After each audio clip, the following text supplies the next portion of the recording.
Saudari-saudaraku terkasih dalam Tuhan Yesus Kristus, selamat pagi dan berkah dalam. Kita berjumpa kembali dalam renungan harian Jumat 2 Februari 2024. Hari ini kita rayakan pesta Yesus dipersembahkan di Bait Allah. Sekaligus Jumat pertama, kesempatan menghormati hati Yesus yang Maha Kudus dan adorasi sakramen Maha Kudus. Kita semua tahu bagaimana kisah Yesus dipersembahkan ke Bait Allah. Seperti kita dengar dalam bacaan Injil hari ini. Ketika genap waktu pentahiran menurut hukum Musa, Maria dan Yusuf membawa anak Yesus ke Yerusalem untuk dipersembahkan kepada Tuhan.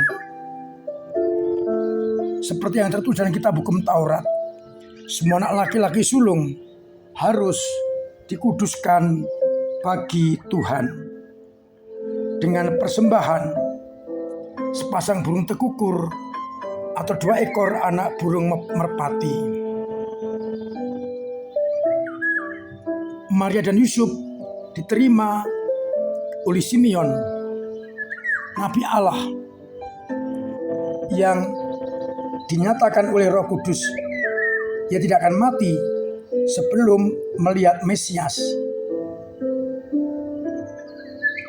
Maka ia menyambut Maria dan Yusuf sebagai anak Yesus dan bernubuat tentang anak itu yang akan menjatuhkan atau membangkitkan orang Israel. Dan Maria jiwanya akan ditembusi pedang, serta dia kemudian melambungkan kidungnya.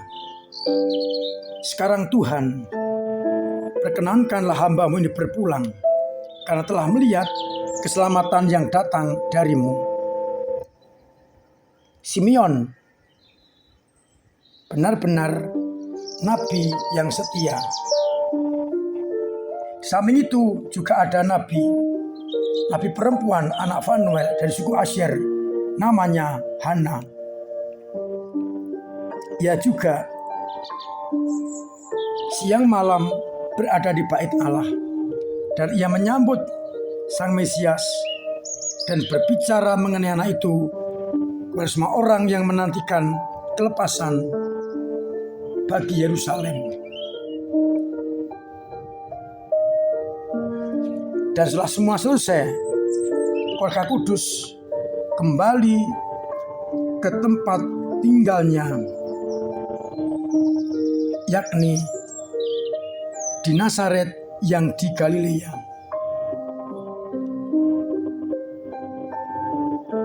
Saudara-saudaraku terkasih, dari bacaan Injil kita akan merenungkan beberapa hal. Yang pertama, Maria dan Yusuf tetap menjadi warga negara yang baik,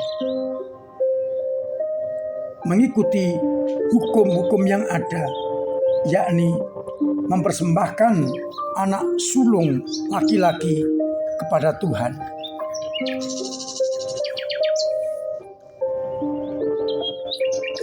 Dengan mempersembahkan dan mengikuti aturan, Keluarga Kudus benar-benar menjadi orang yang taat hukum. Sekalipun dipilih oleh Allah, tetap mengikuti dan rendah hati.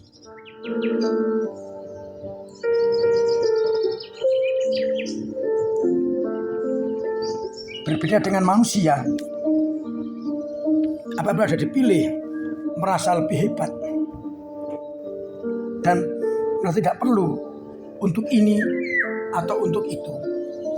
Tapi Bagus Nasaret, Maria dan Yusuf tetap mengikuti apa yang diatur dalam hukum berbangsa dan bernegara. Bagaimana dengan kita? Yang kedua, dengan mempersembahkan Yesus ke bait Allah, Yesus benar-benar menjadi manusia seperti kita, hidup bersama kita, kecuali dalam hal dosa. Maka inkarnasi benar-benar terjadi, tidak hanya omong kosong. Maka kita yakini Yesus sungguh Allah, sungguh manusia, dan tinggal bersama kita. Tidak perlu disangsikan lagi. Berikutnya kita lihat Nabi Simeon. Tidak ingin yang lain-lain. Satu hal keinginannya, yakni akan melihat Mesias sebelum kematiannya. Maka dalam kidungnya Simeon berucap, "Sekarang Tuhan, perkenankanlah hamba-Mu berpulang, karena mataku telah melihat keselamatan." Yang diinginkan adalah melihat Mesias sebelum mati. Hanya itu. Kalau kita bagaimana? Seringkali yang kita inginkan bermacam-macam, mengikuti kedagingan kita. Sehingga akhirnya kita terjerumus ke dalam dosa karena keinginan pribadi kita.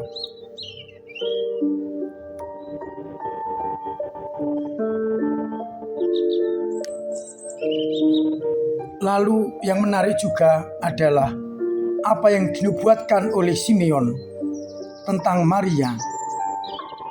Jiwamu akan ditembusi pedang.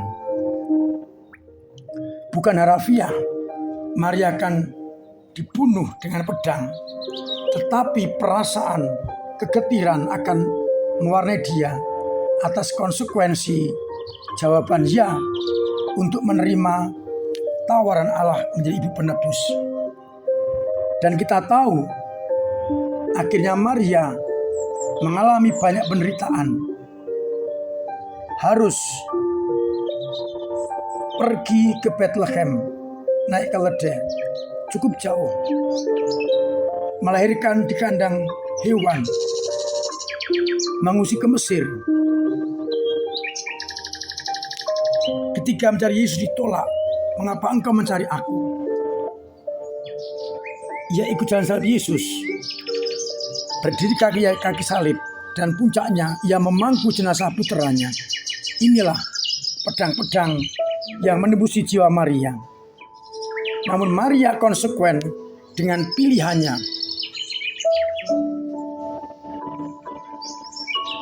Ia menjawab ya atas tawaran Allah. Ia setia dan konsekuen atas pilihan itu. Bagaimana dengan kita yang juga berjanji kepada Allah mengiyakan? Apakah kita konsekuen menanggung segala risiko atas pilihan hidup kita itu? Semoga kita belajar dari Bunda Maria yang setia sampai akhir. Ia konsekuen, ia setia mengikuti Yesus putranya. Mari bersama-sama kita persembahkan hidup kita kepada Allah dengan konsekuen atas pilihan dan panggilan kita. Tuhan memberkati kita sekalian. Amin. Marilah kita berdoa. Bapa yang penuh kasih, kami bersyukur karena putra-Mu menjadi teladan bagaimana kami persembahkan hidup, dan Maria yang konsekuen dengan pilihannya. Sekalipun banyak tantangan kesulitan, kuatkanlah kami agar iman kami tidak kendor tidak hilang, tidak lemah. Semoga dengan sabda dan juga rahmat-Mu, iman kami tetap Kau kuatkan. Biarlah akhirnya hanya nama-Mu yang kami ikuti, kami wartakan dan menjadi pegangan kami. Semoga umat yang sakit Engkau sembuhkan, yang punya beban Engkau ringankan, yang kesulitan ekonomi Engkau bantu, agar akhirnya mereka mengalami sukacita. Akhirnya semoga Engkau memberkati kami semua dalam nama Bapa dan Putra dan Roh Kudus. Amin. Saudara-saudaraku terkasih, saya anjurkan, saya ingatkan agar tetap menjalankan protokol kesehatan dengan baik agar kita tetap sehat. Menjelang pemilu, saya mengajak kita berdoa 3 Salam Maria setiap hari untuk berlangsungnya pemilu yang adil, jujur, dan berkualitas, serta mendapatkan pemimpin yang berkenan kepada Allah. Terima kasih untuk semua yang telah berkontribusi kepada gereja, sehingga gereja boleh melaksanakan misinya. Terima kasih kepada umat yang telah mengumpulkan dana untuk disumbangkan ke korban gunung berapi di Flores, dan sudah dikirim dan diucapkan terima kasih oleh Romo Moi MSF. Semoga usaha baik kita lewat doa-doa, karya, dan tenaga serta dana untuk gereja sungguh semakin membawa gereja untuk menjadi saluran rahmat bagi banyak orang. Akhirnya saya mengucapkan selamat pagi, selamat merenungkan, salam sehat, Tuhan memberkati.